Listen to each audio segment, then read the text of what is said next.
surga.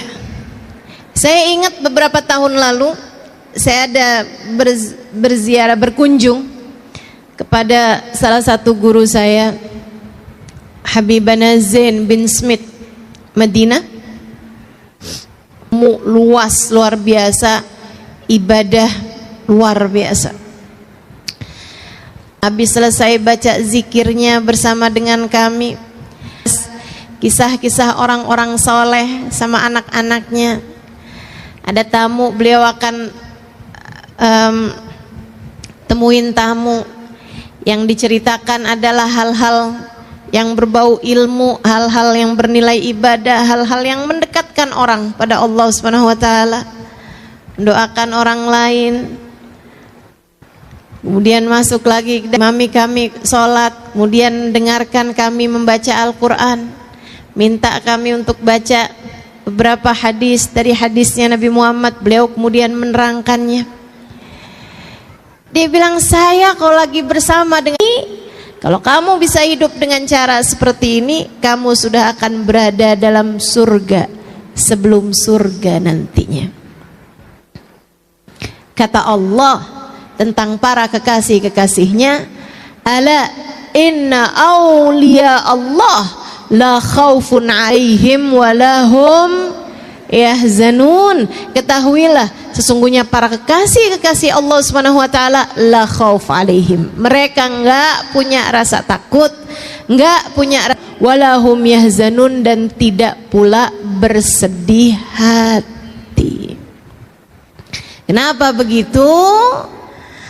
Karena Allah telah memandang jiwanya dan memberikan cahaya dalam jiwanya, sehingga di dunia mereka berasa dalam surga tanpa takut, tanpa sedih. Di akhirat kelak mereka adalah para kekasih-kekasih Allah Subhanahu wa taala.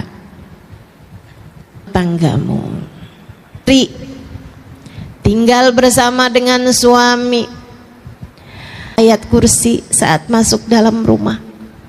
Adakah itu ada dalam rumah tanggamu? Ataukah semua orang yang ada di dalamnya seperti tidak peduli dengan urusan-urusan antara dia dengan Allah Subhanahu wa taala? Saudaraku sekalian saya muliakan, rumahmu ketika di dalamnya ada ayat-ayat Al-Quran yang dibaca akan menjadi penanda bagi para malaikat-malaikat untuk mendoakan rumah tangga mengingat Allah. Ada hati yang sedang tadabbur Al-Quran. Coba dilihat rumahmu gimana, ada Qurannya apa enggak? Adakah anakmu membaca Al-Quran di dalam rumah? Enggak Ustazah, soalnya udah gede-gede sibuk sekolah. Bu, kalau kamu lihat anakmu sibuk-sibuk sampai lupa sama Quran, sebelum kamu ngomel-ngomel sama dia, kamu liatin diri kamu, sibukmu dengan apa? Sibukmu dengan apa? Scroll Shopee? Sibukmu dengan apa? Al-Quran. Yuk, mulai kita baca. Nggak apa-apa, biar selembar, 2 lembar, nggak apa-apa. Sore baca apa? Malam sebelum tidur Al-Muluk. Itu sekurangnya ayat Al-Quran yang kita baca. Pagi baca surat Yasin. Kata Nabi, siapa yang kepengen urusannya dipermudah sepanjang hari, awalilah dengan baca surat Yasin. Terutama untukmu yang orang tuamu sudah berpulang ke rahmatullah, atau kaum kerabatmu sudah berpulang ke rahmatullah, pagi-pagi hari hadiahkan untuk mereka surat Yasin. Sebelum baca Yasin, kamu niatkan, ya Allah, Yasin ini saya baca untuk ibu saya yang sudah berada di sisimu, ya Allah. Untuk ayah saya yang sudah meninggal dunia, ya Allah. Untuk suami saya, ya Allah, yang sudah meninggal dunia. Sebutkan namanya, kemudian mulailah kamu baca surat Yasin. Iqra'u ala mautakum Yasin, kata Nabi Muhammad. Bacakanlah Yasin untuk orang-orang yang sudah meninggal dunia di antara kalian. Surat Waqiah di saat sore hari, saudara sekalian. Surat Waqiah surat yang mendatangkan rizki zahir batin. Sayyidina Ibnu Mas'ud ketika mau meninggal dunia mensedekahkan nyaris seluruh hartanya. Ditanya oleh para sahabatnya, wahai Ibnu Mas'ud, kalau semua hartamu kamu sedekahkan, apa yang kamu tinggalkan untuk keluargamu? Beliau menjawab, inni taraktu lahum suratul Waqiah. Aku telah meninggalkan kepada mereka surat Al-Waqiah. Aku pesankan kepada mereka untuk selalu membacanya setiap hari, sebab aku mendengar baginda Nabi Muhammad SAW mengatakan, la faqram al-waqi'ah, tidak ada kefakiran bersama dengan surat Al-Waqi'ah.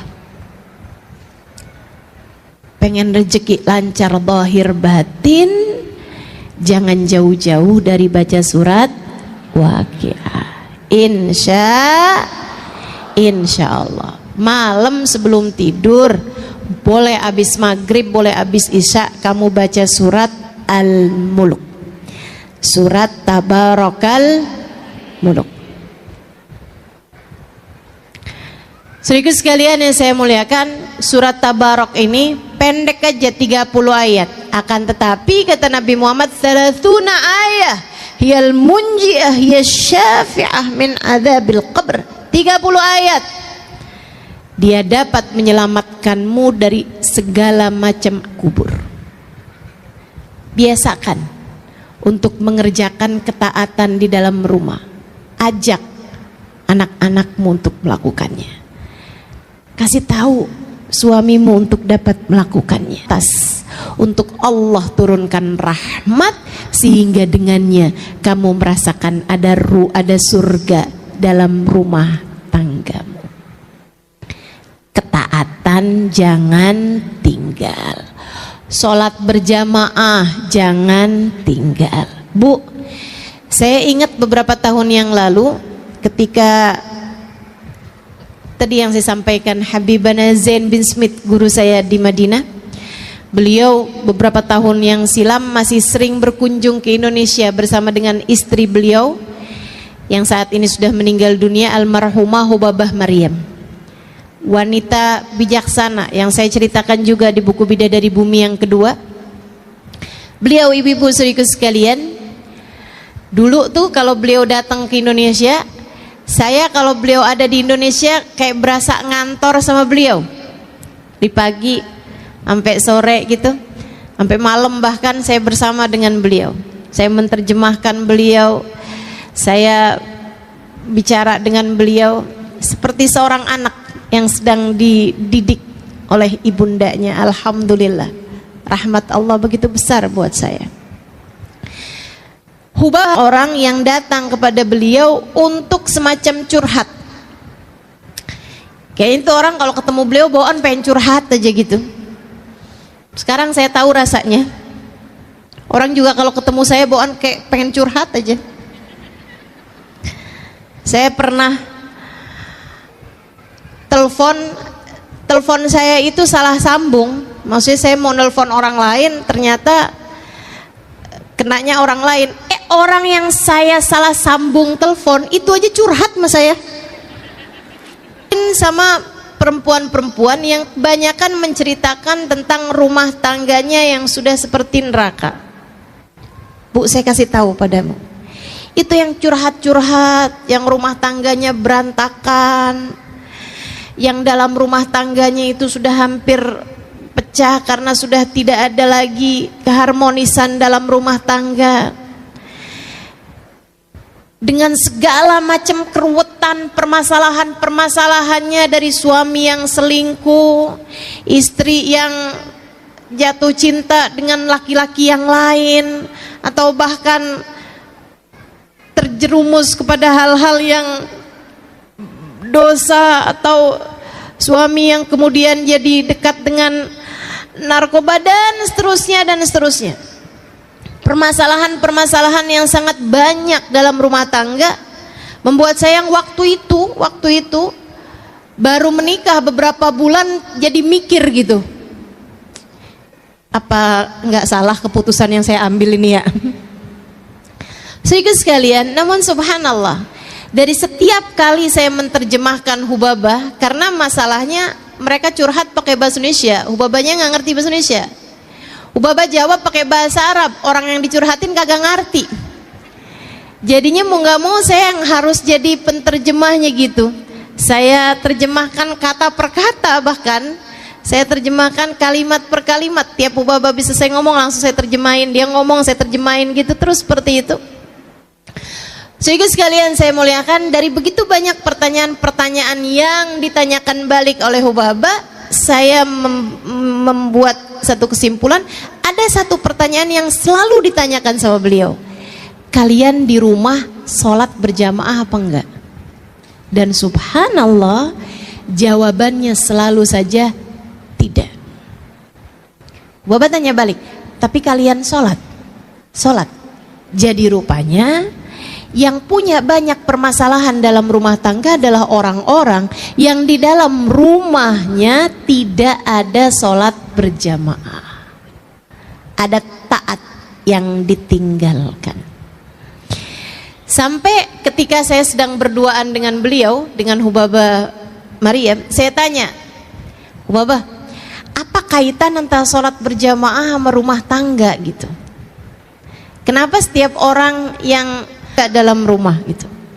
Kata Hubabah, ya Halimah, ma sami'ti qaul Rasulillah sallallahu alaihi wasallam, kamu enggak pernah dengar nak hadisnya Nabi Muhammad alaihi wasallam, la tusawwuna sufufakum aw la yakhtalifanna qulubakum, hendaklah kalian ratakan shaf salat kalian atau akan bercerai-berai hati kalian. Jika shaf tidak rata saja membuat hati bercerai-berai, bagaimana pula dengan yang tidak sholat berjamaah sekalian? Sholat berjamaah menyatukan hati. Kamu kalau kepengen rumah tanggamu berada dalam surganya, laksanakanlah sholat dengan berjamaah di dalam rumahmu itu. Insya niat apa enggak niat nih kira-kira? Mulai kapan sholat berjamaahnya? Sekarang. Insya Allah kerjain ya.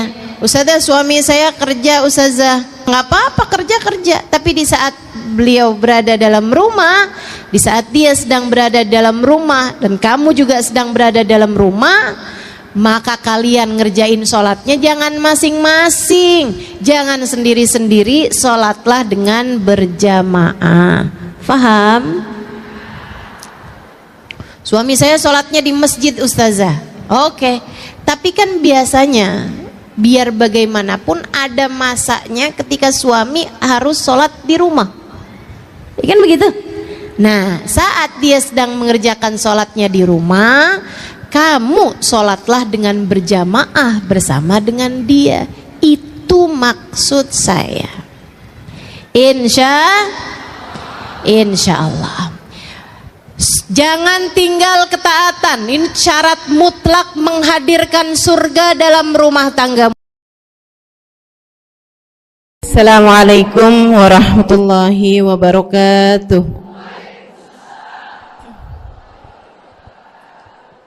Alhamdulillah. Wassalatu wassalamu ala Rasulillah Muhammad ibn Abdillah wa ala alihi wa sahbihi wa man walah. Subhanaka la ilma lana illa ma 'allamtana innaka antal alimul hakim. Rabbi shrah li sadri wa yassir li amri wahlul 'uqdatan min lisani yafqahu qawli. Amma ba'du. Alhamdulillah, Ibu-ibu sekalian saya muliakan, hadiah indah di mana Allah mengizinkan kepada kita untuk menghadapnya. Bukan main. Siapa kita ini sampai diizinkan Allah untuk bolak-balik menghadap kepada Allah Subhanahu wa taala dalam salat-salat kita. Saya pernah dengar dari para guru-guru kami, guru-guru saya, mereka mengatakan di saat orang sholat, di saat kamu sholat, di saat saya sholat, bukan hanya karena saya mau sholat, kamu mau sholat, akan tetapi karena kamu dianggap mulia di mata Allah, sehingga Allah izinkan dirimu untuk menghadap padanya. Ketika saya sholat, bukan hanya karena saya mau sholat, akan tetapi karena saya punya nilai di mata Allah, sehingga Allah izinkan kepada saya untuk menghadap padanya.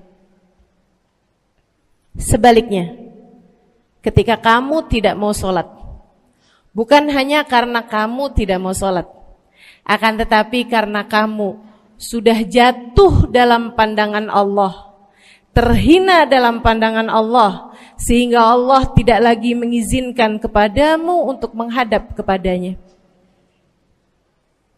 Ketika seseorang tidak sholat, bukan hanya karena dia tidak mau sholat, akan tetapi karena ia sudah tidak lagi bernilai di mata Allah, sehingga Allah tidak izinkan dia untuk menghadap padanya. Teman-teman, saudariku sekalian yang saya muliakan, kalau bicara tentang sholat nih teman-teman, ada 4 tingkatan, ada 4 kelas. Untuk kamu melihat sholatmu sudah ada di kelas yang mana. Kalau saya boleh bilang kelas teratasnya nih kelas bisnis, oke lah ya.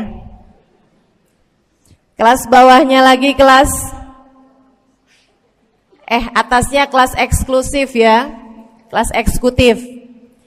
Terus bawahnya lagi kelas bisnis, bawahnya lagi kelas, tapi ada 4 kelas, bawahnya lagi kelas gerbong.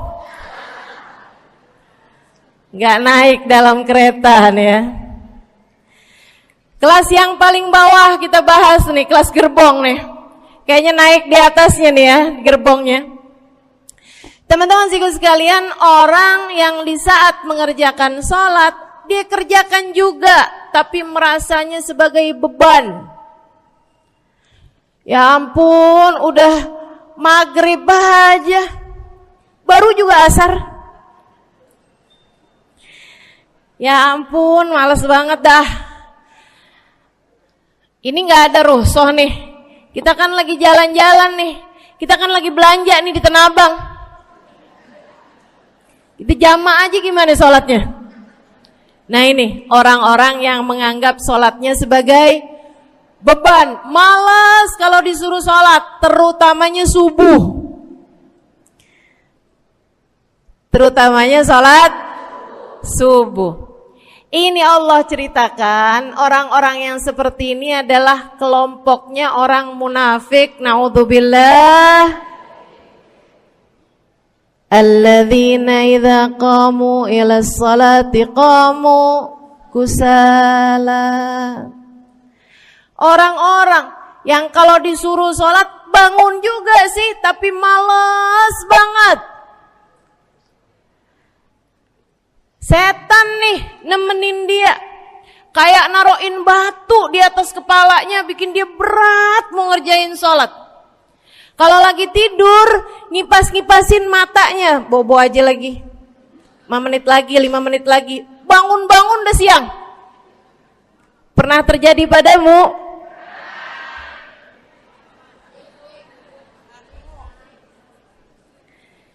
Jemur kunut. Bu, yang dijemur tuh jemuran aja, cucian aja. Jangan sampai jemur kunut. Kunutnya dijemur ya. Ketika ada seseorang yang disampaikan kepada Nabi Muhammad, bahwasanya orang itu tidak bangun kecuali sesudah azan subuh. Artinya enggak tahajud. Artinya enggak bangun di sepertiga malam terakhir. Bangunnya sesudah azan subuh. Nabi mengatakan padanya tentang orang itu. Nabi bilang pada para sahabatnya, inna syaitan bala fi udhunih. Itu adalah orang yang telinganya dikencingin sama setan. Pada pernah dikencingin setan? Kalau bangunnya habis azan tuh dikencingin setan. Kalau bangunnya udah terbit matahari dikencingin siapa kira-kira? Insyaallah. Teman-teman saudariku sekalian yang saya muliakan, alladzina idza qamu ila sholati qamu kusala, malas bener kalau diajakin sholat, sampai sebagian sholatnya dikerjakan keluar dari waktunya. Yang seperti ini masuk dalam firman Allah Subhanahu wa taala, a'udzubillahi minasyaitonir rajim, fawailul lil musallin alladzina an salatihim sahun. Fawailul lil musallin alladzina hum an salatihim sahun. Celaka orang-orang yang salat. Kenapa kok orang salat celaka ya Allah? Sebab mereka an salatihim sahun, melalaikan salat mereka. Apa maksudnya melalaikan? Imam Sayyidina Ibnu Abbas dalam salah satu tafsir beliau mengatakan alladzina yuakhiruna an waqtiha au yuqaddimuha ila ghairi waqtiha. Orang-orang yang mengakhirkan salat sampai keluar dari waktunya atau memajukannya sebelum waktunya. Mau pergi ke Tanah Abang nih, jam 11. Ntar kita ribet nih urusan sholat duhur. Dah sholatin sekarang aja. Ini orang-orang yang fawailul lil musallin. Bu, sesibuk apapun dirimu, jangan pernah ninggal sholat. Bu, lagi ngerjain perkara penting apapun kamu, jangan pernah mengakhirkan sholat. Jangan pernah mengeluarkan sholat dari waktunya. Kenapa gitu? Karena bu, sholat itu urusanmu sama Allah. Gak ada yang lebih penting daripada itu. Gak ada yang lebih penting daripada itu. Siapa yang mementingkan Allah, dia bakal dipentingin sama Allah. Siapa yang meremehkan salatnya, berarti dia telah meremehkan Allah. Siapa yang meremehkan Allah, dia akan diremehkan oleh Allah. Na'udzubillah min dzalik. Buat adik-adik jomblo, jangan pernah mau kawin sama orang yang gak sholat. Biarpun kamu udah nunggu cukup lama, kalau ada yang lamar kamu dan dia gak sholat, jangan mau bu. Dek, ibu-ibu juga, kalau ada yang janda di sini,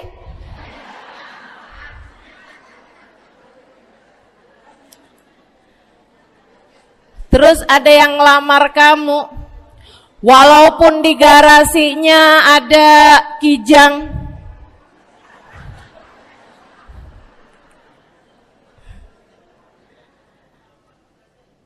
ada bebek, motor maksudnya ya, datang melamar kamu, jangan terima. Orang yang gak sholat, kamu jangan mau jadi istrinya. Kenapa? Saya kasih tahu ya, Allah aja dia tinggalin, apalagi kamu.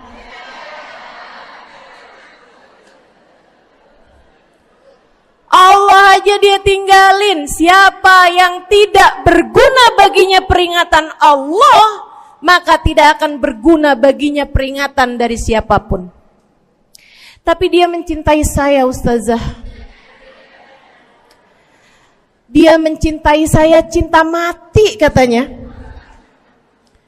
Sekarang tungguin setahun 2 tahun, cintanya hilang, tinggal matinya. Tapi dia mencintai saya luar biasa, Ustazah. Dia tak sanggup hidup tanpa saya. Itu namanya cinta monyet. Tungguin 2 tahun, cintanya hilang, tinggal.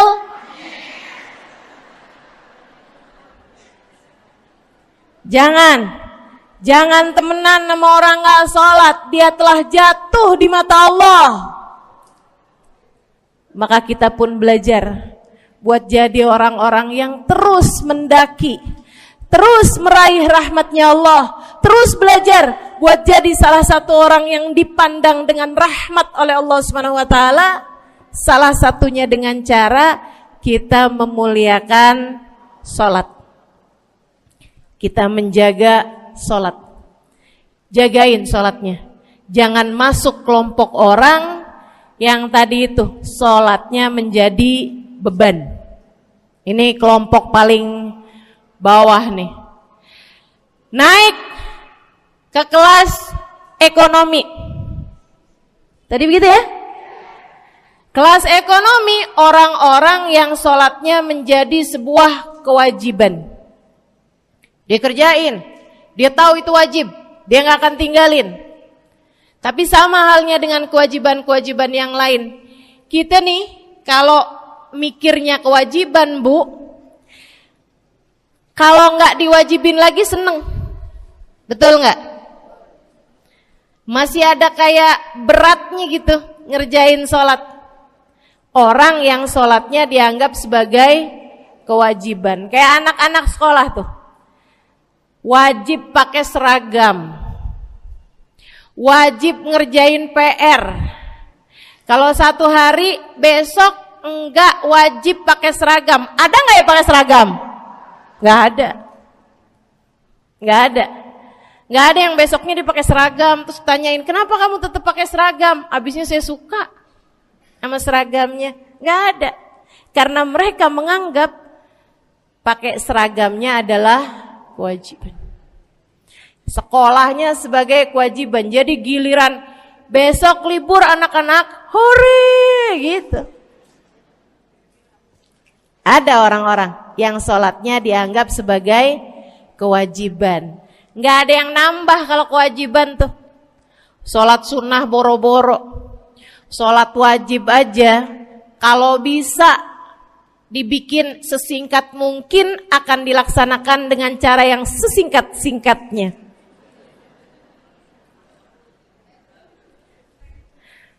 Habis ruku i'tidal sujud cepet bener ya. Malaikat raqib sama malaikat atid nih udah tahu aja kalau dia sholat. Habis ghairil maghdubi alaihim waladdallin. Malaikat atid bilang sama malaikat raqib, kulhu, catat kulhu udah pasti.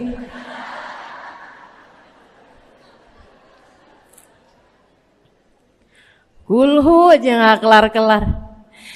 Teman-teman saudariku sekalian yang saya muliakan, sholatnya dianggap sebagai sebuah kewajiban. Gak nambah dengan sunnah, namanya wajib. Kita naik lagi insyaallah. Sholatnya kita naikkan. Dari yang kewajiban kita naik menjadi kelas bisnis. Sholatnya sebagai sebuah kebutuhan. Bu, mudah-mudahan nih ibu-ibu, teman-teman semuanya yang sedang menyimak kajian pada hari ini, saya doakan, karena saya berharap saya pun juga didoakan agar menjadi salah satu orang yang sudah berada dalam tingkatan ini. Sholat kita tahu adalah kebutuhan kita. Sama kayak kebutuhan makan, Bu. Ibu kenyang gak kalau makan nasi doang 2 piring? Kenyang. Siapa yang bilang gak kenyang? Kalau kamu makan nasi doang, sepiring, kenyang apa gak kenyang? Kenyang. Akan tetapi pasti ibu-ibu mau nambah dah. Nambah apaan? Lauk. Nambah lauknya. Ada ikan asin, ada sayur asem. Langsung pada lapar nih. Ada sambal. Masya Allah, ada tempe goreng. Udah ibu ya, tetangga lewat kagak nyadar. Masya Allah. Teman-teman sekalian, kita nambah, bahkan udah kenyang pun kita masih cari lagi tambahan. Makanan apa nih yang bisa kita makan? Karena kita tahu makan adalah sebuah kebutuhan kita. Kita perlu sama makan. Kita butuh sama makan. Maka demikian pula dengan orang-orang yang sholatnya sudah dia tahu adalah sebagai sebuah kebutuhan. Cukup sih duhur 4 rakaat, dia nambah. Ada qobliyahnya, ada ba'diyahnya. Jam-jam 9 pagi nggak ada sholat wajib sih, tapi pengen ngemil, ya bu ya, dengan cara kerjain sholat duha. Malam-malam abisnya isya, ampun mau tidur, ingat katanya Nabi, pesannya kepada Sayyidina Abu Hurairah, wasani habibi, kata Abu Hurairah, an utir qabla an anam. Kekasih saya Nabi besar Muhammad, kata Abu Hurairah, kasih pesan pada saya untuk jangan tidur sebelum sholat witir. Jadi habis kelar sholat isya langsung sambung sama witirnya. Dia tahu sholatnya adalah sebagai sebuah kebutuhan. Kebutuhan. Saya butuh untuk sholat karena saya butuh kepada Allah. Saya perlu sholat karena saya perlu kepada Allah. Saya perlu sholat karena saya tahu urusan saya sebesar apapun saya rasakan adalah kecil dalam pandangan Allah. Saya perlu sholat karena permasalahan dalam hidup saya yang saya rasakan sebesar gunung di atas pundak saya, di atas punggung saya, di hadapan Allah tak sampai seperti setitik debu yang mudah saja untuk dia angkatkan dari kehidupan saya. Maka kita pun menjadikan sholat sebagai sebuah kebutuhan. Lagi sakit, jangan ninggal sholat. Kenapa? Kamu menghadap kepada yang punya kesehatan. Lagi banyak utang, jangan ninggal sholat. Sama, jangan utang lagi. Karena kamu menghadap kepada pemilik segala kekuasaan, pemilik dunia dan akhirat, pemilik semua uang di atas muka bumi ini adalah Allah. Makanya Habib Ali Habsyi, penulis kitab Maulid Simtud Durar, yang tadi ibu-ibu baca maulidnya, beliau pernah bilang, ada dalam salah satu diwan beliau, diwan itu syair-syair beliau itu ya, Ali idza kad marid syafahu fi'lus shalah la'alla syirrus sifa fi wad'i tilkal jibah. Kata beliau, Ali nih kalau lagi sakit, nih Habib Ali ya, beliau tuh padahal punya amal ibadah sangat banyak, tapi Habib Ali bilang, Ali idza qad marid syafahu fi'lus shalah. Ali nih kalau lagi sakit, sembuhnya sama sholat. Sembuhnya sama sholat. La'alla sirru sifat.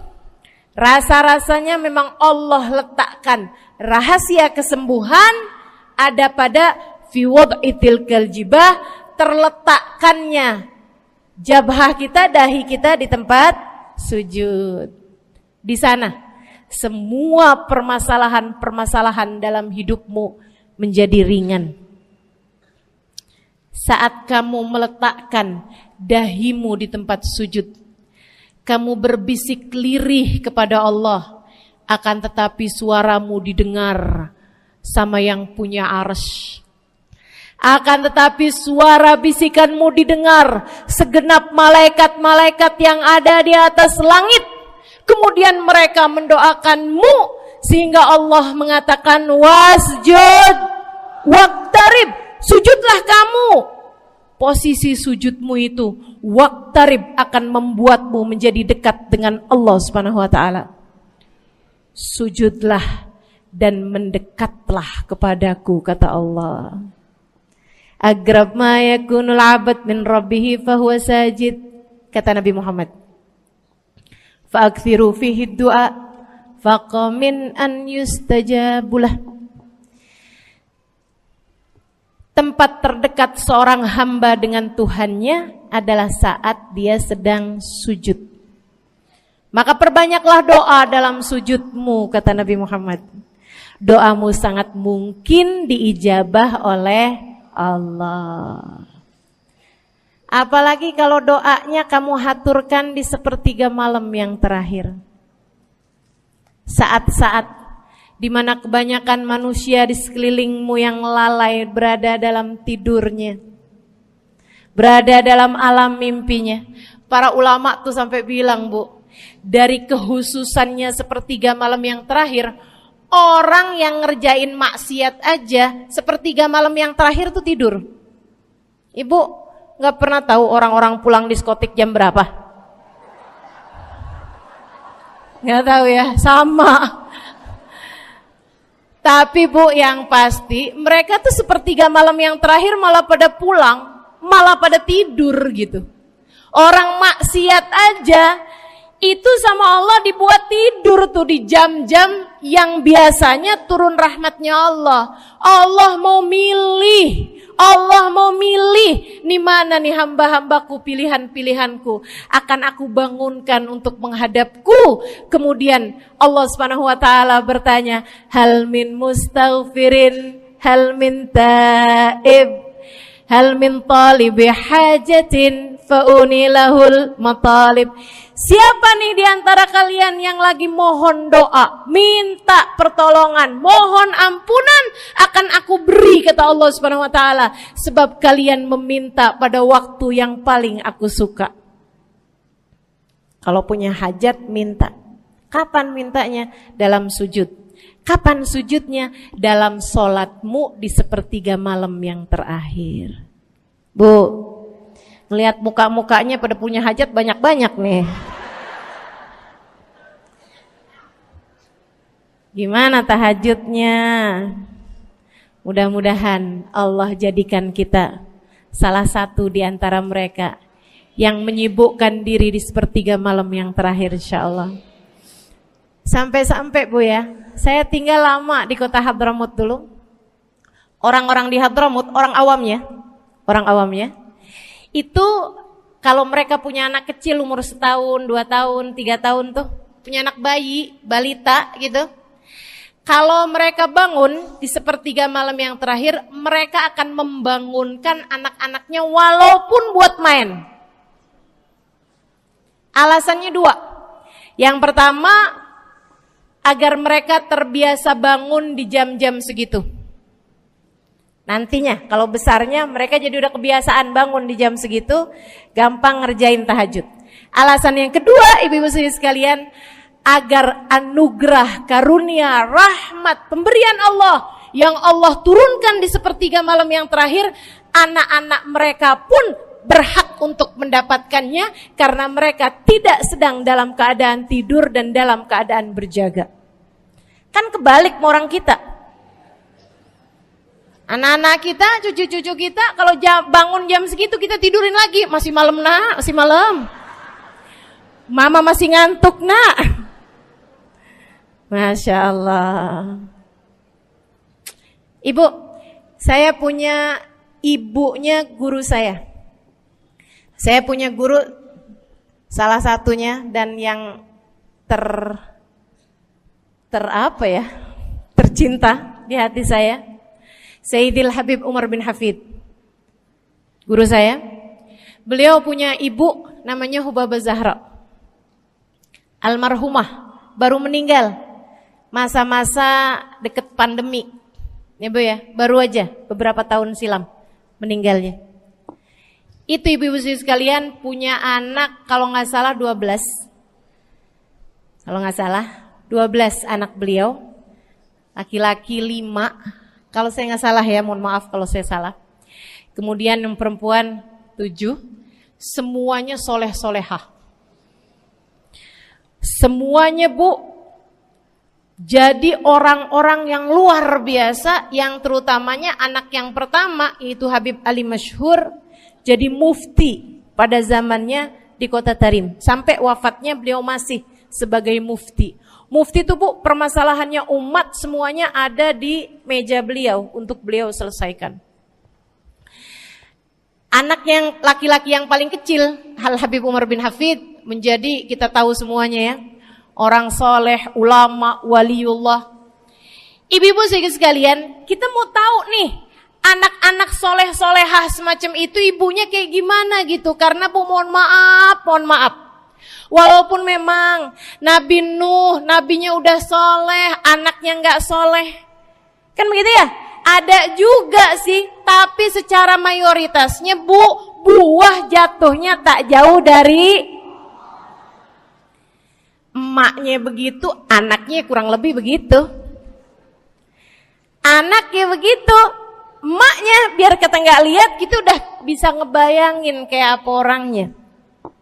Ibu-ibu sekalian, nih anak-anaknya Hubabah Zahra, Masya Allah semuanya. Kita mau tahu ibunya kayak gimana. Satu cerita aja tentang Hubabah Zahra. Ibu-ibu sekalian, anaknya cerita, Hubabah Zahra, Umi, anak perempuannya, dia bilang seumur hidupnya nggak pernah ninggal tahajud. Bu, dari awal balik sampai meninggal, tidak pernah meninggalkan tahajud. Jauh banget ya? Sama siapa? Tahajud semalam, seminggu libur. Kelakuan siapa tuh? Hubabah Zahra gak pernah ninggal tahajud kecuali satu malam. Satu malam itu beliau tuh lagi ada hajat besar, maksudnya lagi kayak ada acara pernikahan, kemudian beliau juga kelelahan, kecapean, baru tidurnya juga jam-jam 2, jam-jam mau jelang pagi Bu ya. Kelewatan tahajud. Bangun pas azan subuh. Ibu, beliau bangun dengan gemeteran. Beliau bangun dengan menggigil padahal enggak musim dingin. Beliau bangun, azan, innalillahi wa inna ilaihi rajiun. Azan, astagfirullah, ya Allah, astagfirullah, azan, ya Allah, ampuni Zahra ya Allah, Anaknya cerita, hari itu aku tidak pernah melihat ibuku berlelehan air mata sepanjang hari lebih daripada hari tersebut. Hari itu kami melihat ada seorang perempuan berlelehan air mata beristighfar memohon ampun kepada Allah karena satu malam dalam hidupnya beliau meninggalkan tahajudnya, teman-teman. Masya Allah, Masya Allah. Tiap kali makan ingat gitu, ya ampun tadi malam gak tahajud, samihni ya Rab, sampai gak enak makan. Insya Allah. Mudah-mudahan Allah jadikan keagungan sholat ada dalam hati kita. Sholat kita jadi kebutuhan. Insya naik tingkat eksekutif, teman-teman. Tadi saya ulangin lagi dah, karena ibu-ibu kan suka rada lupaan. Kelas yang paling bawah, kelas apa tadi? Gerbong. Menjadikan sholatnya sebagai beban. Kelas berikutnya menjadikan sholat sebagai kewajiban. Naik lagi menjadikan sholat sebagai kebutuhan. Tingkat terakhirnya ada hamba-hamba tercinta di sisi Allah yang menjadikan sholat mereka sebagai sebuah hiburan dalam hidupnya, hobi dalam hidupnya. Diawali, dicontohkan oleh baginda kita Nabi besar Muhammad yang mengatakan dalam hadis sahihnya, wa ju'ilat qurratu aini fis shalah, wa ju'ilat qurratu aini fis shalah. Dijadikan, kata Nabi Muhammad, Allah telah dijadikan li untukku qurrat aini, kesenanganku dalam kehidupan, kebahagiaanku ada pada, hobiku ada pada as-shalah, salat. Nabi itu orang yang kesenangan beliau, hobi beliau adalah salat. Kana idza faza'ahu amrun aladha ila shalah. Kata para sahabat meriwayatkan, Nabi kalau lagi dengar kabar-kabar yang gak enak, segera menuju kepada salat. Nabi kalau udah ada kabar-kabar Rasul pasukan kita terkalahkan di medan peperangan, Nabi ngelihat Bilal. Kemudian Nabi Muhammad nanya, udah dekat waktu sholat Bilal? Sebentar lagi Rasul, arihni bihaya Bilal, arihni bihaya Bilal. Yuk Bilal, santaikan diri saya Bilal, tolong hibur diri saya Bilal. Segera azan dan kita akan sholat bersama-sama wahai Bilal. Kesenangan beliau, hobi beliau dalam sholat, dalam hidup adalah sholat. Teman-teman saya sekalian, bukan hanya Nabi Muhammad, tapi para sahabat-sahabat Nabi Muhammad, tapi para tabi'in, para tabi'it tabi'in. Saudaraku sekalian saya muliakan, Sayyidina Umar bin Khattab alaihi ridwanullah, kana idza ja'ahu hal, apabila beliau dalam keadaan hatinya lagi khusyuk, hatinya lagi nyambung banget sama Allah Subhanahu wa taala, kalau mau salat sunnah manggil orang. Beliau sholat dalam masjid, ada orang mau sholat sunnah, ada orang lagi baca Quran dipanggil sama beliau. Kamu saya bayar ya, kamu duduk sebelah sini saya nih, baca Qurannya deketan saya sini, kamu saya bayar. Buat apaan wahai Sayyidina Umar? Buat negur saya, ngingetin saya lagi sholat nih. Oh gak usah dibayar Tuan. Yaudah kalau gitu kamu duduknya sebelah sini ya. Tugas saya apa Tuan? Kalau kamu lihat saya sholat berdirinya kelamaan, ingetin saya buat ruku. Kalau kamu lihat ruku saya kelamaan gak bangun-bangun, ingetin saya buat bangun. Kalau kamu lihat sujud saya kelamaan, ingetin saya buat duduk. Karena saya sekarang ini kalau lagi berdiri baca Al-Quran, lupa buat ruku.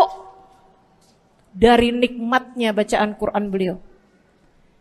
Baik Tuhan, sholat, baca Fatihah, habis itu baca Quran. Surat Al-Quran, dapat selesai satu, kok masih enak, baca lagi, masih enak lagi, baca lagi. Yang sebelah beneran nih gak ruku-ruku. Beliau berdiri kemudian bilang, Tuan ruku, gak kedengeran. Beliau berdiri deketin telinganya, Tuan ruku, belum kedengeran juga, ruku, Allahu Akbar. Sayyidina Umar bin Khattab. Tabi'in, Sayyidina Ali Zainal Abidin. Pernah lagi sholat, rumahnya kebakaran teman-teman. Sholat sunnah di waktu malam, rumahnya kebakaran. Orang-orang pada teriak-teriak, Tuan harik, nar, ya ibn binti Rasulillah, wahai anak dari cucunya Nabi Muhammad. Tuan, ada api di sekitarmu, Tuhan kebakaran, Tuhan kebakaran. Allahu Akbar. Sami Allahu liman hamidah, enggak lihat apa-apa. Habis selesai sholat baru lihat, kebakaran nih rupanya. Orang-orang pada bilang, kami sudah mengingatkanmu Tuhan. Apa jawab beliau? Al-hadni an-narul kubro. Di depan saya ada api yang jauh lebih besar, api neraka. Saya nggak lihat api sekecil ini. Masya Allah. Saudaraku sekalian yang saya muliakan, para ulama Allah Subhanahu Wa Taala. Terakhir saya mau ceritakan Sayyidil Habib Abu Bakar As-Sakran, penulis Wirid Sakran. Kalau teman-teman pernah tahu, beliau saudaraku sekalian saya muliakan dapat julukan As-Sakran, orang yang mabuk. Karena mabuk kepada Allah Subhanahu Wa Taala.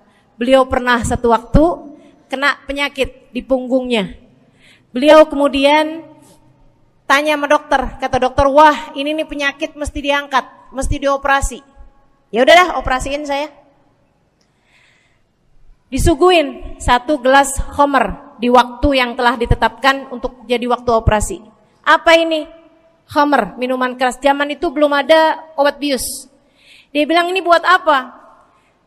Khamr ini Tuhan, minuman keras, ya, agar engkau nggak sadar. Jadi enak gitu kita ngoperasinya.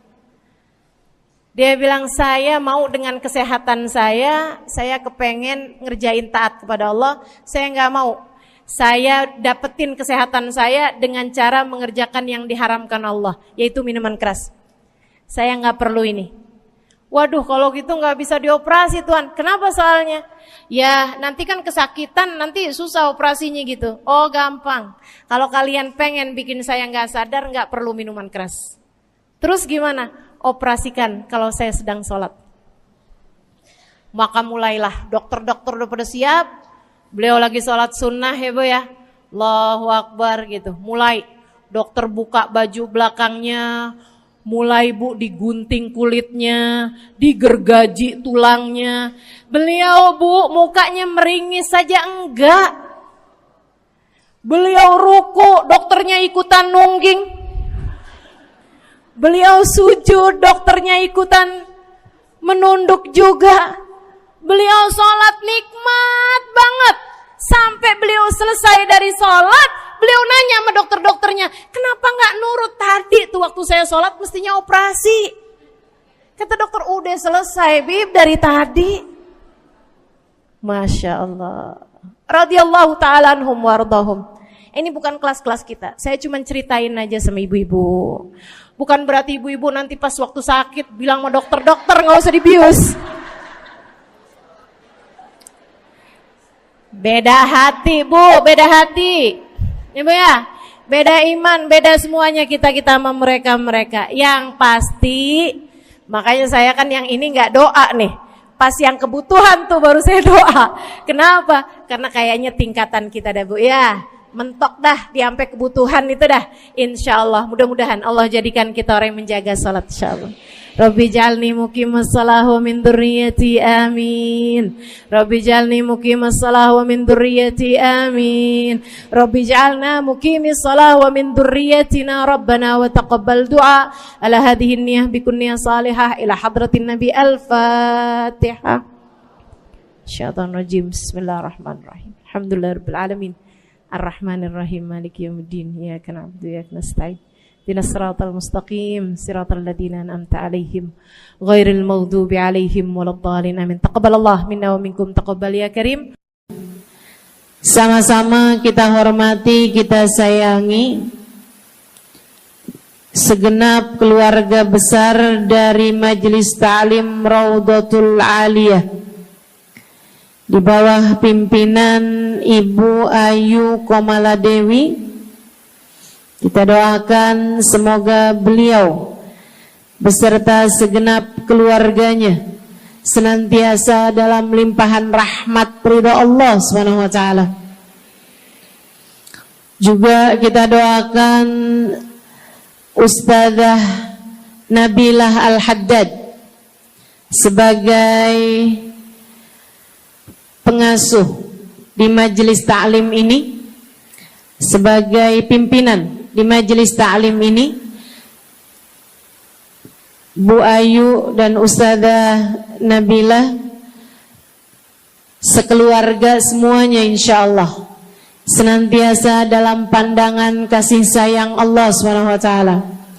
Panjangkan umurnya, disehatkan badannya, dimudahkan urusannya, kabulkan hajatnya, semakin dicinta Allah SWT dan Rasulnya. Para ustadzah, para hubabah, para syarifah, para pimpinan pondok pesantren, para pimpinan majelis ta'lim, yang mudah-mudahan semuanya dalam limpahan rahmat ridha Allah SWT, serta tentu saja semua yang hadir di majelis ini, baik ibu-ibu, kakak-kakak, adik-adik, anak-anak, yang mudah-mudahan semuanya dirahmati Allah, disayang Allah, dibahagiakan Allah, diistiqomahkan jalannya menuju ridha Allah Subhanahu wa taala, insyaallah diistiqomahkan jalannya menuju surga Allah Subhanahu wa taala. Amin ya rabbal alamin. Qul amantu billah thumma istaqim. Kata Nabi Muhammad sallallahu alaihi wasallam kepada seorang pemuda yang meminta nasihat, ya Rasulullah, ausini, wahai Rasul, tolong nasihati aku. Kita kalau ketemu orang mulia jangan minta duit, Bu. Kita kalau datang ketemu sama orang-orang yang kita tahu doanya mustajab, sangat soleh, hidupnya baik, apalagi jika dia adalah kekasih Allah Subhanahu wa taala. Kamu kalau berjumpa dengan ulama, jangan minta sesuatu yang duniawi. Tirulah para sahabat ketika berjumpa dengan Nabi Muhammad. Biasanya mereka meminta satu dari dua hal. Yang pertama, mereka minta doa. Ida'ili ya Rasulullah, doakan aku wahai Rasul. Ibu juga gitu. Kalau ketemu sama ulama, ketemu orang soleh, ketemu kiai, ketemu habib yang kita tahu doanya mustajab, bertemu hubabah, mintalah doa.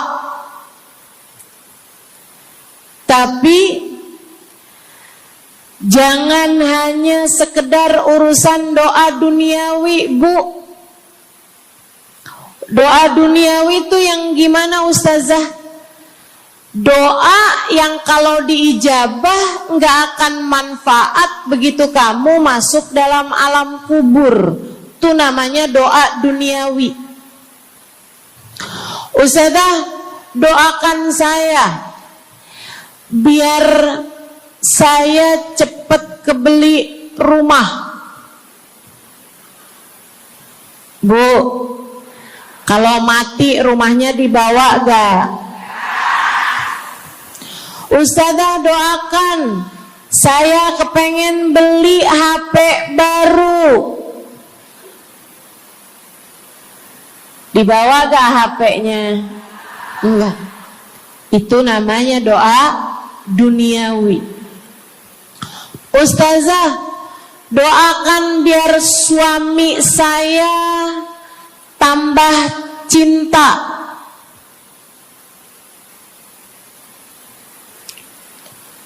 Kalau mati suaminya dibawa gak, Bu? Walaupun kamu mau, dia gak bakalan mau, Bu.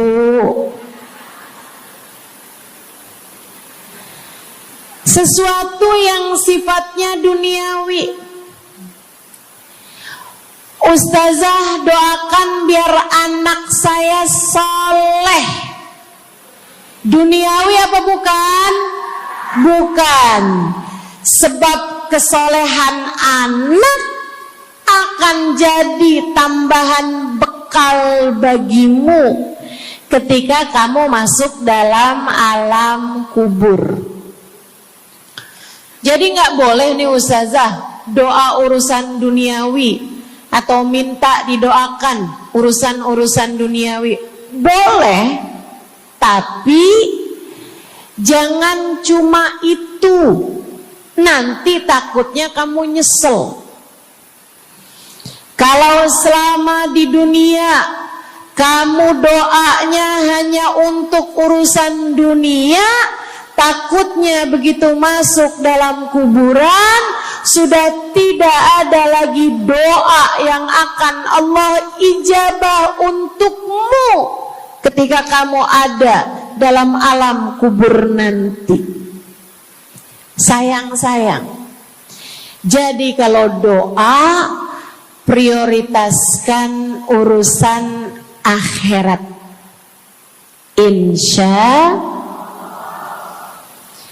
Saya berasa banget jadi orang yang sering dimintain doa sekaligus juga sering minta doa. Saya kalau ketemu orang saleh, ketemu habaib, ketemu hubabah, saya akan minta doa, nggak pernah minta duit saya. Ida'ili ya hubabah, ida'ili ya habib. Serius sekalian, sebagai orang yang sering juga dimintain doa, ustazah doakan saya. Banyak tuh. Saya merasakan perbedaannya saat saya ada di Tarim sama ketika saya sudah pulang dan kembali ke negeri ini. Waktu saya di Tarim, orang kalau minta doa sama saya, usik berdoa, tolong ya doain saya. Saya suka tanya, doa apa? Selalu aja, hampir semuanya mengatakan hal yang sama. Ida'ili bihusnil khatimah.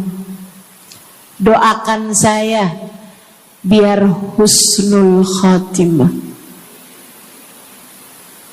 Begitu nyampe ke Indonesia, kalau ada orang bilang ustazah doain saya, biasanya lanjut tuh doanya, minta apa langsung dibilang, nggak pakai tanya. Ustazah doain saya biar utang cepat lunas. Ustazah doain saya biar cepat dapat jodoh. Ustazah doain saya biar jadi orang kaya. Ustazah doain saya biar suami nggak mendua. Ya Allah,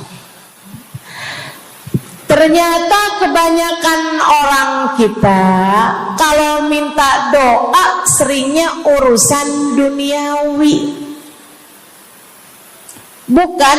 Bukan berarti nggak boleh, boleh aja sih. Cuman takutnya begitu kamu mati nyesel kalau semua doamu selama ini adalah sesuatu yang tidak ikut kamu bawa ketika kamu mati.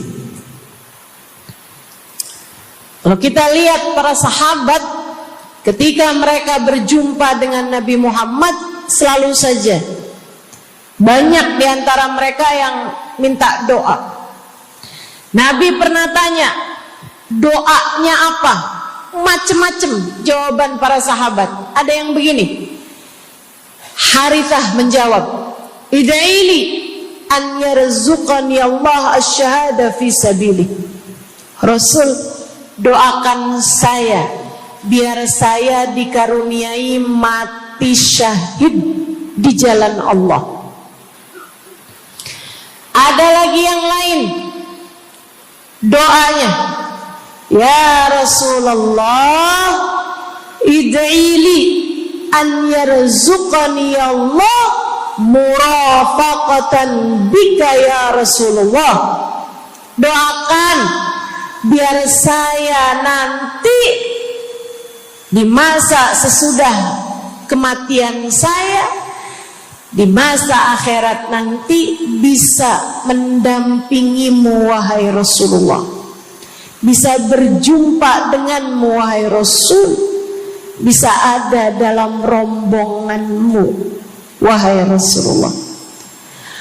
Doa-doa yang sangat ukhrawi, doa-doa yang sangat akhirat, karena mereka sudah faham tujuan hidup sesungguhnya adalah mencari ridha Allah Subhanahu wa ta'ala.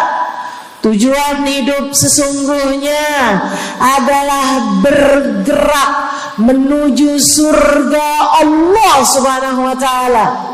Tujuan hidup sesungguhnya adalah berpulang kepada Allah dalam keadaan Allah ridha kepada kita. Sahabat tuh minta didoakan, ama yang kedua minta nasihat.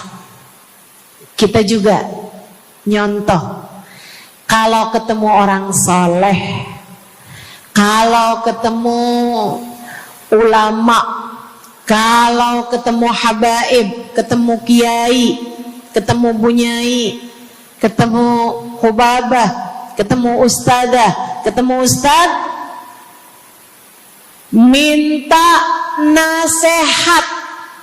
Selain daripada minta doa, mintalah nasihat. Hal ini dicontohkan oleh para sahabat kepada Nabi Muhammad.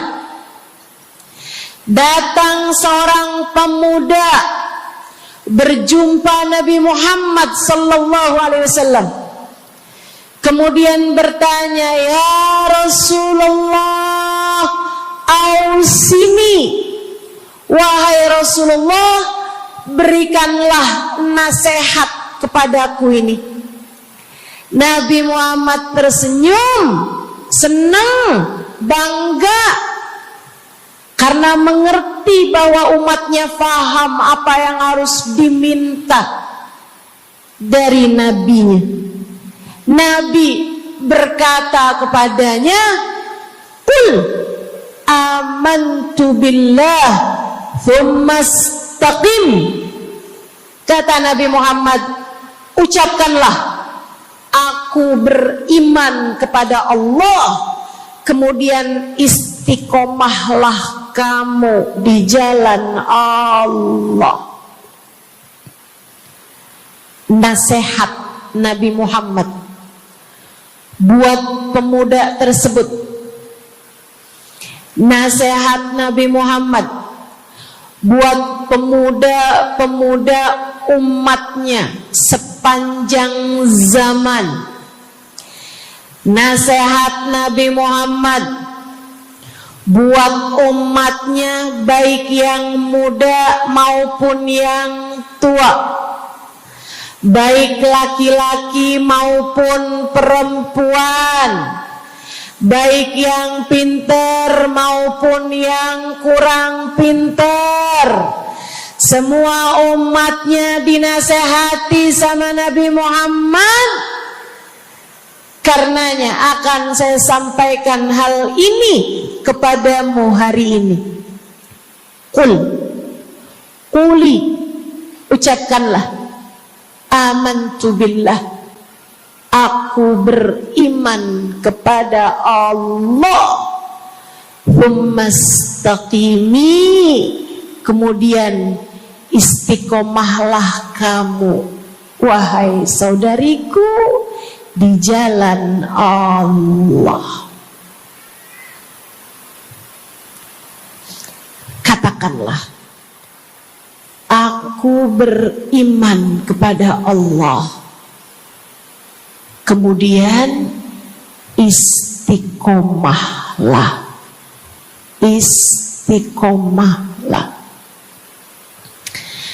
Nasihat yang sangat indah dari baginda kita Nabi besar Muhammad, yang Allah karuniakan kepadanya jawami'al kalim,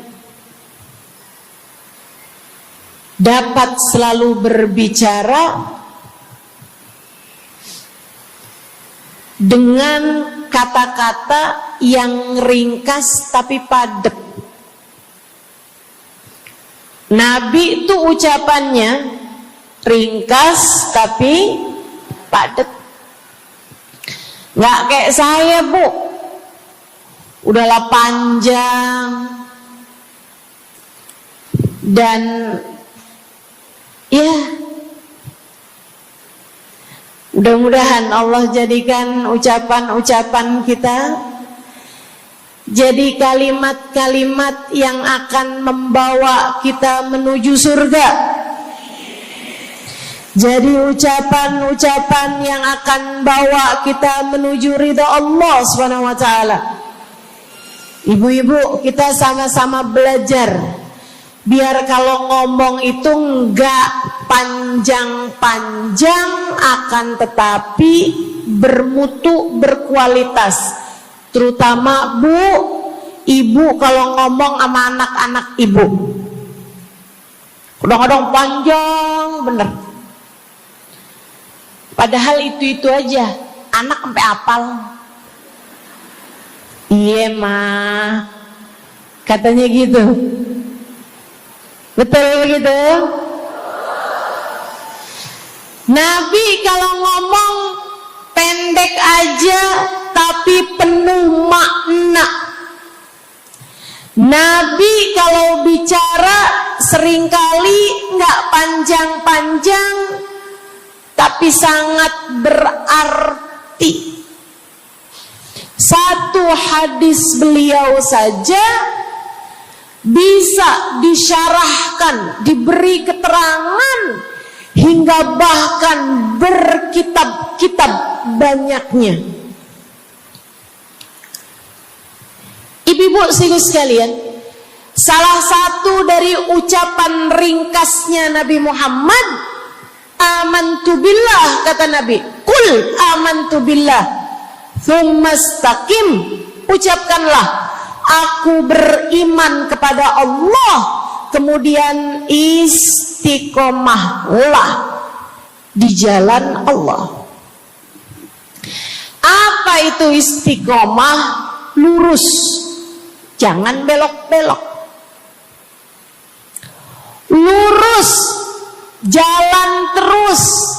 Jalannya adalah jalan yang lurus. Itu yang selalu kita minta dalam tiap rakaat sholat kita. Kita berdoa kepada Allah, ihdinas siratal, ya Allah, tempuhkanlah untuk hidup kami ini jalanmu yang lurus.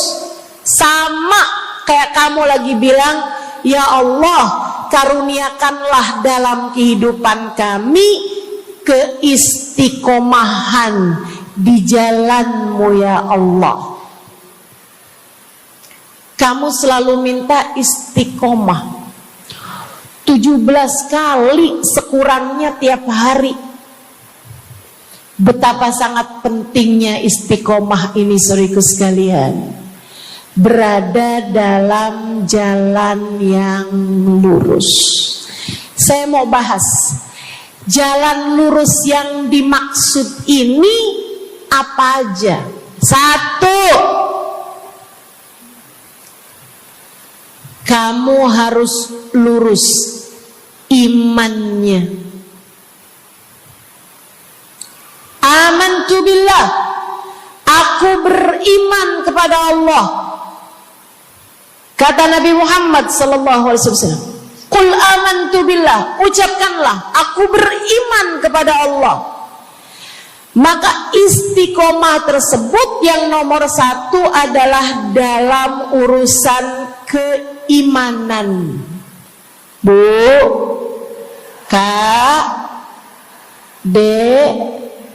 na yang lurus imanmu.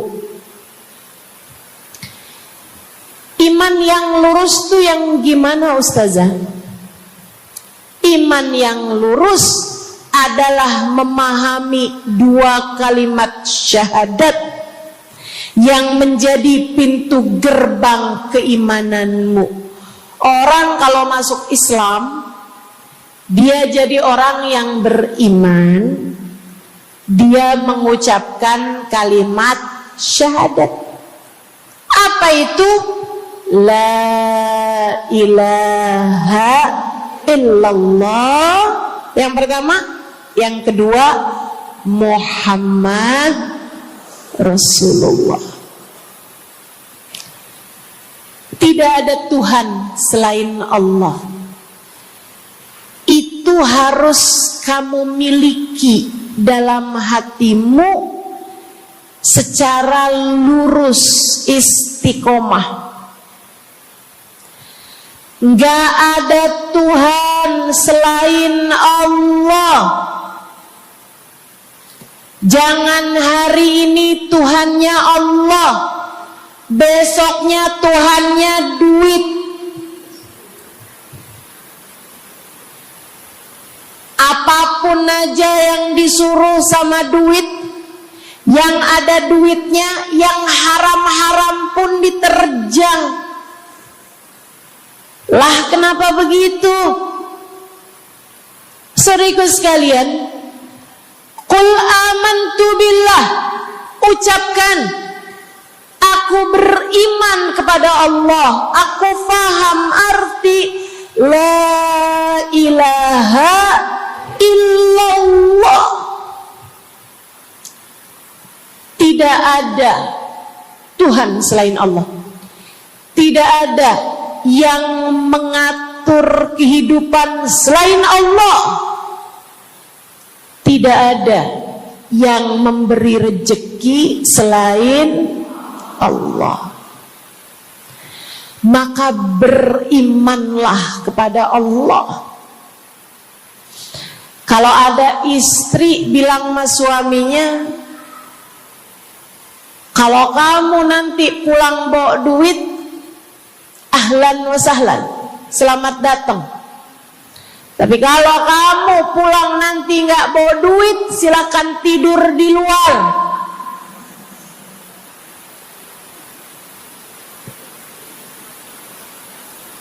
Kamu sepertinya kurang beriman. Kamu lupa bahwa pemberi rezeki bukan suamimu, melainkan yang ngasih rezeki itu cuma satu, Bu. Namanya bukan pekerjaan, bukan atasan, bukan pemerintah. Yang ngasih rezeki cuma Allah Subhanahu wa ta'ala. Maka berimanlah atas hal itu. Jangan nyalahin si ini, nyalahin si itu. Imanmu benerin. Imanmu benerin. Banyak orang saya liatin itu suka pada repot urusan rezeki. Banyak banget. Di dunia ini nih banyak yang suka repot urusan rezeki. Ngejar dunia abis-abisan. Ngejar duit segala macam cara. Sampai omongannya gak jadi omongan orang beriman. Waktu dibilangin, jangan nyari rezeki yang haram, cari rezeki yang halal. Jangan berani ngambil yang bukan hakmu. Dia bilang begini nih, ya Ustazah nggak tahu zaman sekarang. Jangankan nyari yang halal, nyari yang haram juga susah saja.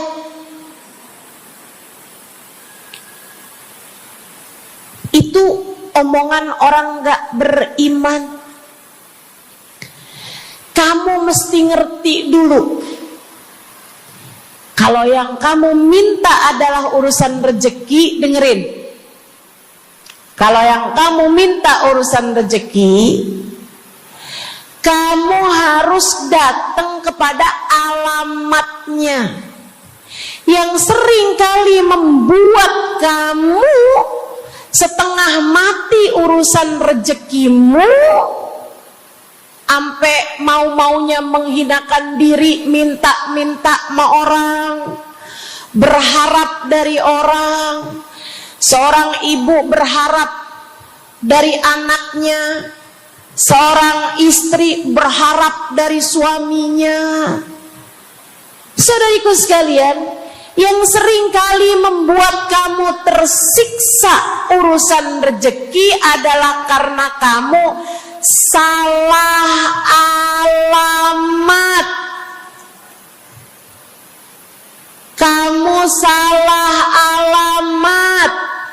Kamu sedang tersesat jalan.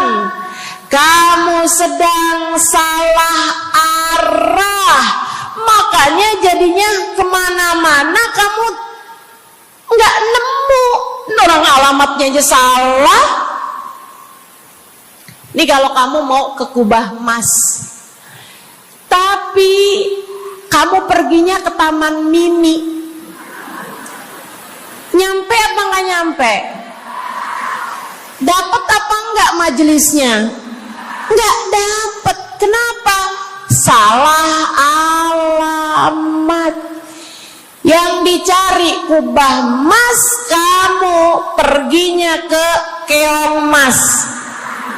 Nggak nyampe, nggak dapat. Saya kasih tahu padamu, alamat rezekimu ada pada Allah. Alamat rezekimu ada pada Allah. Alamat rezekimu ada pada Allah. Maka berimanlah kepadanya, fahamilah arti la ilaha illallah. Tidak ada Tuhan kecuali Allah. Gak ada yang ngasih rezeki selain kamu. Lagi sakit, kamu mau nyari obat, saya kasih tahu alamat obatmu. Alamat yang bisa menyembuhkanmu hanya satu, namanya urusan rezeki. Allah sudah bilang, huwar razzaq dzul quwwatil matin. Allah lah satu sang pemberi rezeki. Allah lah satu sang pemilik kekuatan sejati. Jadi kamu kalau mau nyari rezeki, datanglah ke alamatnya, datanglah kepada Allah. Kamu lagi mau nyari kesehatan, jangan salah alamat. Datanglah kepada sang pemilik kesehatan. Alamatnya yaitu Allah yang telah mengatakan, fa idza maridtu fa huwa yashfin. Katanya Nabi Allah Ibrahim, apabila saya sakit, maka hanya Allah lah yang maha menyembuhkan. Berarti nggak boleh pergi ke dokter gitu Ustazah? Silahkan pergi ke dokter, pergi ke apotik, datang kepada orang yang doanya mustajab, minta didoakan. Tapi semua hanyalah sebab, semua hanyalah wasilah. Sang penyembuh sejati adalah Allah. Saudariku sekalian yang saya muliakan, kalau kamu merasa saya lemah ustazah, gak punya kekuatan, kalau kamu merasa saya bodoh ustazah, saya tidak mengerti di mana alamat ilmu, di mana alamat pengetahuan.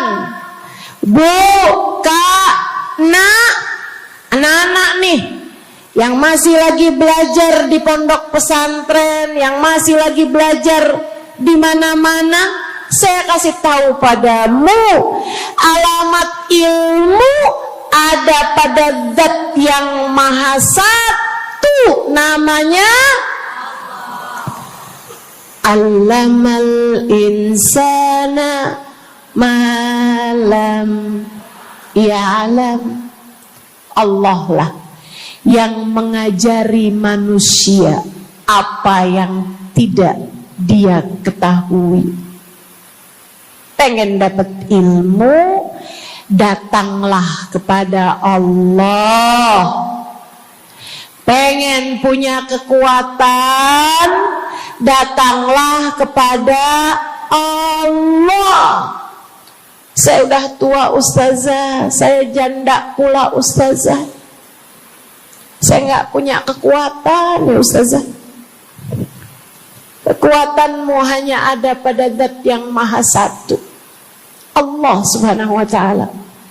Datanglah selalu padanya. Imanmu jangan biarkan ia naik turun. Imanmu biarkan ia kokoh di dalam hatimu. Jangan percaya kalau ada yang bilang kekuatan ada pada uang. Jangan percaya. Percaya hanya satu aja, kekuatan ada pada Allah. Jangan percaya orang bilang kekuatan ada pada kecantikan. Kalau kamu cantik, kamu kuat, suamimu gak akan kemana-mana. Jangan percaya, Bu. Percaya hanya satu aja, kekuatan ada pada Allah Subhanahu wa Ta'ala. Kamu takut terjadi hal-hal yang buruk bagimu, bagi anak-anakmu.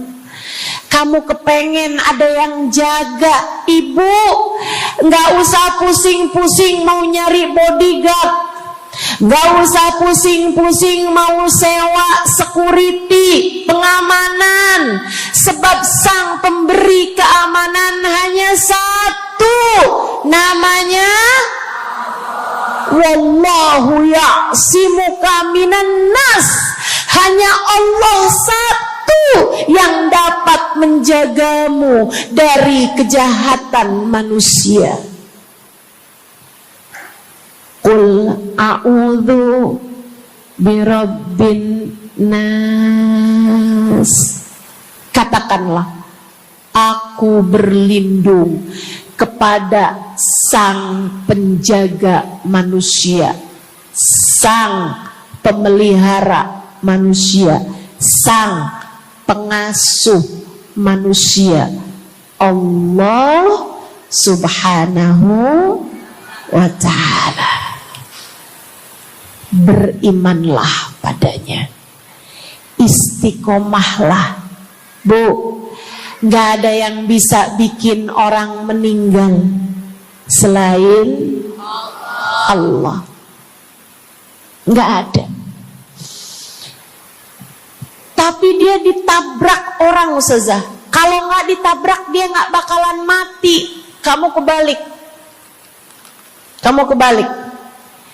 Justru karena dia harus mati, Allah jadikan dia ditabrak. Jelas?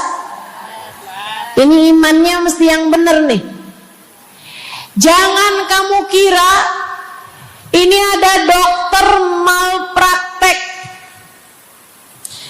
sehingga dia kemudian meninggal dunia. Jangan kamu kira karena salah minum obat dia mati. Bukan, ibu-ibu sekalian, justru karena dia harus mati, karenanya kemudian ketemu sama dokter yang malpraktek lah, ketemu sama obat yang salah lah. Itu hanya sebab kematiannya itu sendiri. Allah udah bilang, idza jaa ajaluhum la yastakhiruna sa'atan wa la yastaqdimun. Apabila datang ajal seseorang, enggak ada siapapun yang bisa memajukan barang semenit pun, enggak ada yang bisa memundurkan meski sesaat sekalipun. Enggak ada. Emang udah kepastiannya. Waktunya mati ya mati, Bu. Gak ada yang bisa menghidupkan, sekaligus tidak ada yang bisa mematikan selain Allah. Itu artinya istiqomah dalam iman. Tapi tunggu dulu, sebelum saya lanjutkan istiqomah yang lain. Selain beriman kepada Allah, kamu juga harus beriman kepada Nabi Muhammad. Kamu harus beriman kepada Nabi Muhammad. Beriman bahwa beliau adalah, a'udzubillahi minasyaitonirrajim, qul innama ana basyarum mithlukum yuha ilayya. Dua-duanya harus seimbang. Innama ana basyarum mithlukum, tapi juga yuha ilayya. Katakanlah wahai Nabi Muhammad, aku adalah seorang manusia seperti kalian. Saya punya badan, saya punya perasaan. Kalau nggak makan-makan saya lapar. Kalau habis makan nggak minum saya haus. Kalau beberapa hari saya nggak tidur, saya ngantuk. Qul innama ana basyarun. Sampaikan kepada manusia, aku adalah seorang manusia seperti kalian juga. Ama anak cinta, lama nggak ketemu sama istri, kangen. Katakan wahai Nabi Muhammad, ana basyarum mithlukum, saya manusia seperti kalian juga. Kalau ada yang disayang kemudian meninggal, sedih. Karena Nabi adalah seorang manusia. Tapi tunggu dulu, beliau tidak hanya sekedar manusia. Itu adalah satu sisi kehidupan Nabi Muhammad. Jangan lupa, innama ana basyarum mithlukum, tapi yuha ilayya, aku diberi wahyu, aku hamba wahyu, aku berbincang-bincang dengan Allah. Kalian tidak. Aku berbicara langsung dengan Allah. Kata Nabi Muhammad, kalian tidak. Aku dituruni malaikat Jibril, kalian tidak. Aku diberi wahyu Al-Quran 30 juz, kalian tidak barang seayat pun. Nih, kalau saya perhatikan, imannya umat manusia yang beriman kepada Allah sekalipun menjadi cacat ketika tidak beriman kepada Nabi Muhammad. Lihatin, mohon maaf, orang Yahudi beriman kepada Allah. Kamu kalau nanya sama orang Yahudi, Tuhanmu siapa? Allah. Tapi mereka enggak beriman kepada Nabi Muhammad. Apakah mereka disebut orang yang beriman? Tidak. Orang Nasrani, apakah mereka beriman kepada Allah? Iya. Tapi apakah mereka beriman kepada Nabi Muhammad? Tidak. Apakah mereka beriman? Tidak. Bahkan umat Islam ada yang mempercayai sesudah Nabi Muhammad ada nabi yang lain, namanya Mirza Ghulam Ahmad, sehingga mereka menyebut agama mereka Islam, tapi agama Islamnya pakai ada kelanjutannya, Islam Ahmadiyah. Apakah mereka beriman? Tidak. Sebab syarat iman selain la ilaha illallah juga ada Muhammad Rasulullah. Bahkan Bu, ada banyak di antara kita orang-orang yang iman kepada Allah luar biasa, tapi kalau urusan kepada Nabi Muhammad, kalau lagi diceritain Isra Mi'raj, dia bilang Nabi Muhammad tuh gak usahlah segitu amat diperayakan Isra Mi'rajnya. Nabi Muhammad tuh Isra Mi'raj cuman sekedar ruhnya aja, badannya nggak pakai Isra Mi'raj. Jadi Nabi itu orang ngelihatnya kayak tidur aja, ruhnya aja yang melayang-layang. Isra Mi'raj bener, tapi ruhnya aja, badannya nggak pakai pergi. Jadi kalian nggak usah berlebih-lebihan sama Isra Mi'raj. Oh kenapa gitu? Kamu gak percaya sama Isra Mi'raj, sama badan-badannya Nabi sekalian, kamu gak percaya. Kenapa? Ya karena itu gak masuk akal. Manusia kan gak bisa kayak gitu. Nabi Muhammad kan manusia. Kamu lupa bahwa Nabi walaupun manusia, beliau adalah yuha ilayya. Beliau adalah hamba wahyu.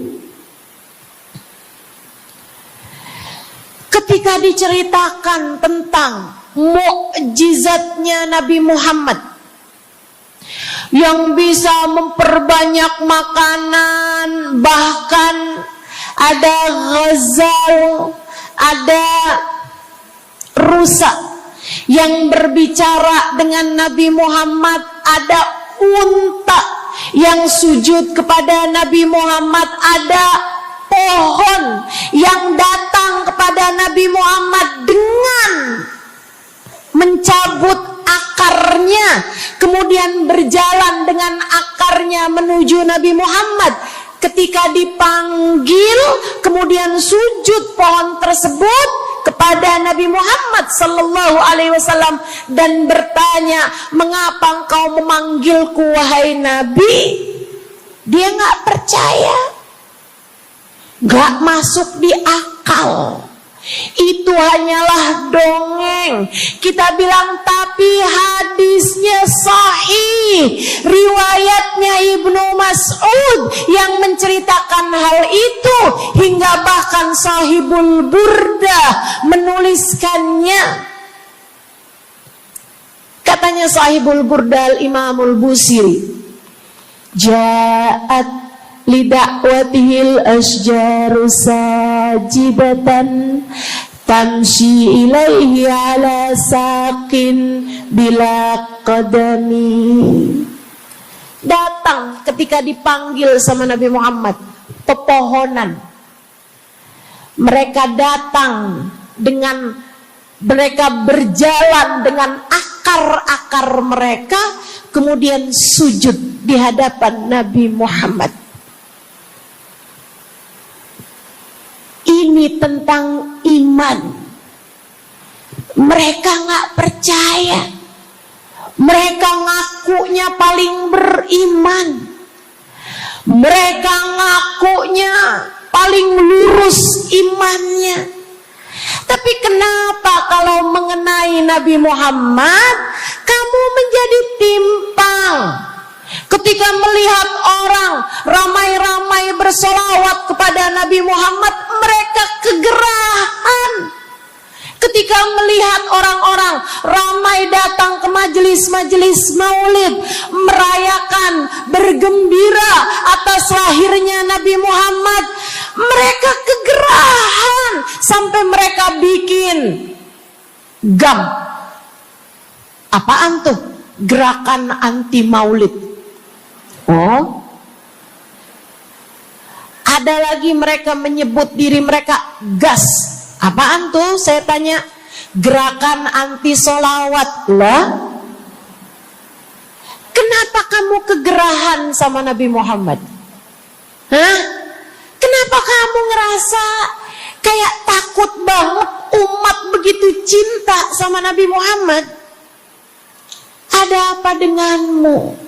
Kamu lupa Nabi Muhammad memang manusia, tapi qul innama ana basyarum mithlukum yuha ilayya. Jangan pernah pisahkan Nabi. Meskipun beliau seorang manusia seperti kita, tapi beliau adalah hamba wahyu. Beliau adalah hamba wahyu. Kamu gerah banget orang bersolawat sama Nabi Muhammad? Ada masalah apa sama kamu? Kamu gerah banget orang baca maulid Nabi Muhammad? Bahkan ada orang-orang yang ngaku paling Islam, tapi gerah banget ngelihat orang berziarah ke makam Nabi Muhammad. Ada masalah apa sama kamu? Yang bermasalah bukan kami umat Nabi Muhammad. Yang bermasalah adalah imanmu. Sebab ketika kita diminta beriman kepada Nabi Muhammad, jangan hanya fokus kepada kemanusiaan Nabi Muhammad, fokuslah pula kepada beliau sebagai hamba wahyu. Saudaraku sekalian yang saya muliakan, istiqomah dalam iman. Beriman kepada Allah, beriman kepada Rasulullah. Cinta kepada Allah, cinta kepada Rasulullah. Cinta kepada Rasulullah, cinta kepada keluarga Rasulullah, cinta kepada sahabat Rasulullah, dan istiqomahlah dalam cinta tersebut. Jadi istiqomah menuju ridha Allah yang pertama adalah istiqomah dalam iman.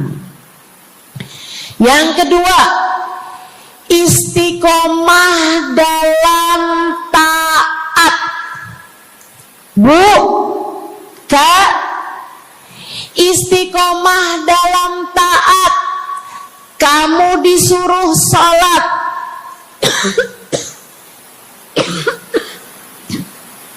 Istiqomahlah. Jangan tinggal. Jangan tinggal sholat.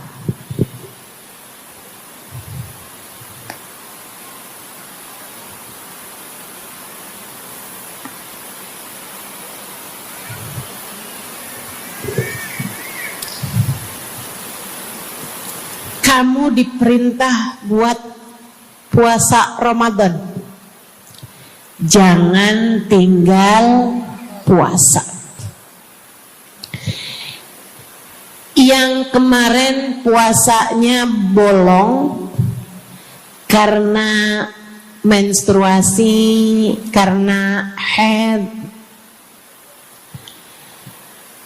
karena nifas misalnya, kamu wajib untuk bayar hutang puasa di hari-hari yang seperti ini. Jangan sampai hutang kamu nggak dibayar. Kadang-kadang sampai Syakban belum lunas juga. Pas ditanya, kamu kok nggak bayar-bayar utangnya tuh? Habisnya nggak ada yang nagih. Kamu minta siapa yang nagih? Israel. Jangan sampai datang malaikat Israel mencabut nyawamu, sementara kamu masih punya hutang puasa yang belum kamu lunasi. Kamu diperintah Allah buat taat. Istiqomahlah dalam jalan taatmu. Jangan tinggal perintah Allah. Dek, kalau kamu dilamar sama laki-laki yang gak sholat, jangan mau. Tapi dia baik, Ustazah. Baik menurut siapa? Dek, orang ninggal sholat artinya dia ninggal Allah. Saya bilangin, kalau Allah aja dia tinggal, apalagi kamu. Dia bilang dia gak bakal ninggalin saya, Ustazah, karena katanya dia gak sanggup hidup tanpa saya. Dek, jangan percaya. Jangan percaya. Allah aja dia tinggalin loh, apalagi kamu. Apalagi kamu. Orang yang, kata para ulama nih Bu, Dek, orang yang peringatan Allah tidak bermanfaat padanya, dia tidak akan bermanfaat dengan peringatan siapapun. Kalau lagi cinta sih dia bisa ngomong apa aja.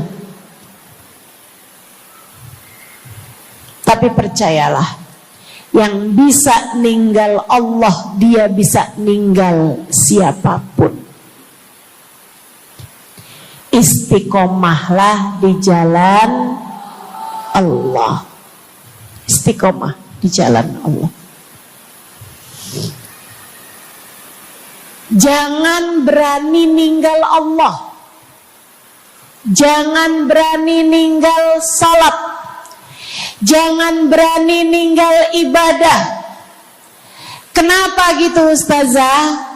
Karena yang pegang nasib kamu Allah. Ini nasihat abah saya yang akan saya pegang sampai kapanpun.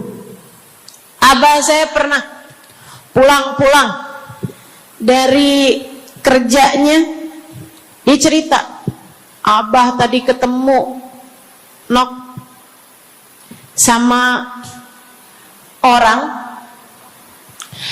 yang dulu Abah pengen jadi kayak dia.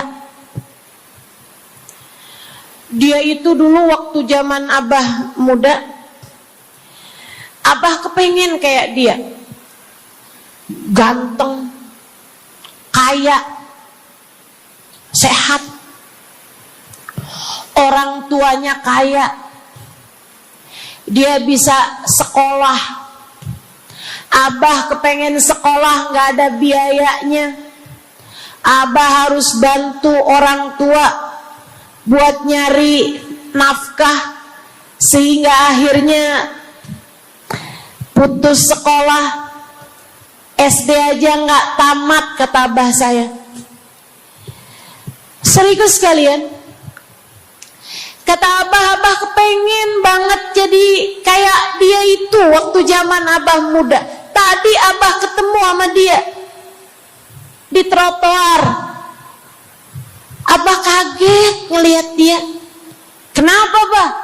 Dia sekarang gila.